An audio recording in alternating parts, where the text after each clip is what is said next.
Diabetes mellitus atau kencing manis adalah penyakit yang ditandai dengan tingginya kadar gula darah pada tubuh. Diabetes mellitus membunuh 1 orang di dunia setiap 7 detik. Sedangkan di Indonesia, 10,3 juta orang menderita diabetes mellitus. Angka ini membuat Indonesia menjadi negara peringkat ke-6 dengan penderita diabetes mellitus terbanyak. Setelah Cina, India, Amerika Serikat, Brazil, dan Meksiko. Di Indonesia, angka prevalensi diabetes meningkat cukup signifikan, yaitu dari 6,9% di tahun 2013 menjadi 8,5% di tahun 2018. Sehingga estimasi jumlah penderita diabetes mellitus di tahun 2018 mencapai lebih dari 16 juta orang. Di Jawa Timur sendiri, dalam 20 tahun terakhir, terjadi peningkatan angka penderita diabetes mellitus sebesar 329,8%. Penderitanya tidak lagi mengenal usia, tua atau muda. Di Kabupaten Gresik, tercatat pada tahun 2015, jumlah penderita diabetes 6.842 orang dalam setahun. Namun, melonjak drastis di tahun berikutnya hingga mencapai angka 18.521 orang per tahun. Dan pertengahan tahun 2017, sudah ada 3.098 orang yang berobat ke rumah sakit dengan usia penderita yang semakin muda. Salah satu penyebabnya adalah gaya hidup masyarakat sekarang yang dekat dengan junk food dan juga semakin kurangnya kemauan untuk olahraga teratur. Diabetes mellitus juga dapat menimbulkan berbagai komplikasi bagi penderitanya. Mulai dari kebutaan, penyakit jantung, gagal ginjal, stroke, hingga amputasi.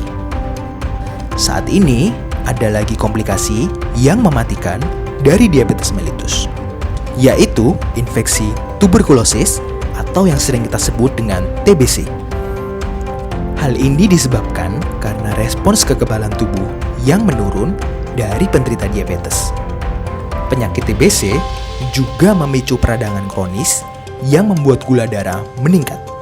Ini sebabnya diabetes mellitus dan TBC menjadi komplikasi yang mematikan karena keduanya saling mempengaruhi satu sama lain. Resiko penderita diabetes untuk terinfeksi TBC meningkat 3 kali lipat, dengan resiko kegagalan terapi TBC meningkat 2 kali lipat. Hal ini terjadi karena sistem pertahanan tubuh penderita diabetes mellitus mengalami penurunan. Sel-sel dalam darah yang bertanggung jawab membunuh bakteri jahat dan virus bekerja sangat lambat akibat kadar gula darah yang tinggi di dalam tubuh. Pencegahan yang dapat dilakukan penderita diabetes mellitus agar tidak terkena infeksi TBC adalah mengendalikan gula darah.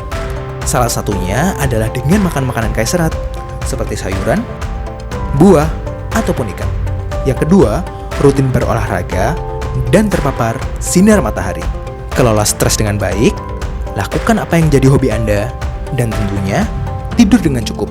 Selain itu, kenalilah gejala-gejala dari kedua penyakit ini.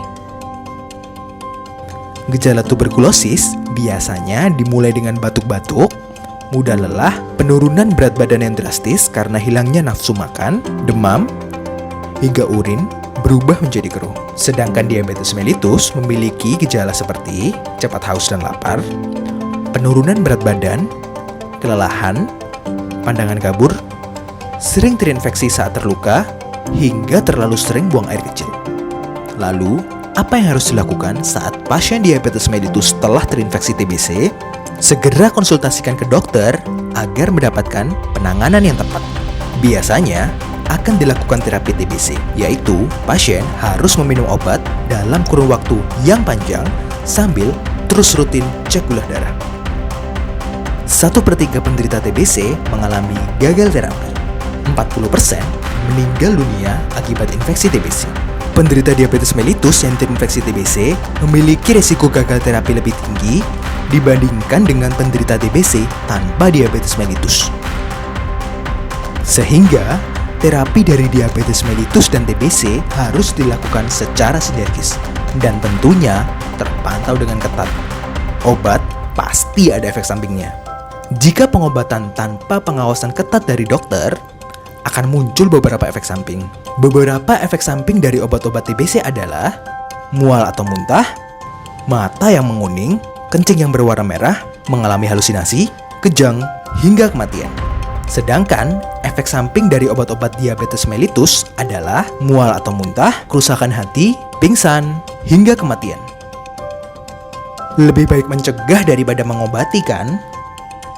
Bila Anda adalah penderita kencing manis dan di sekitar Anda ada yang menderita TBC, segera ke puskesmas atau pusat kesehatan terdekat untuk pemeriksaan lebih lanjut.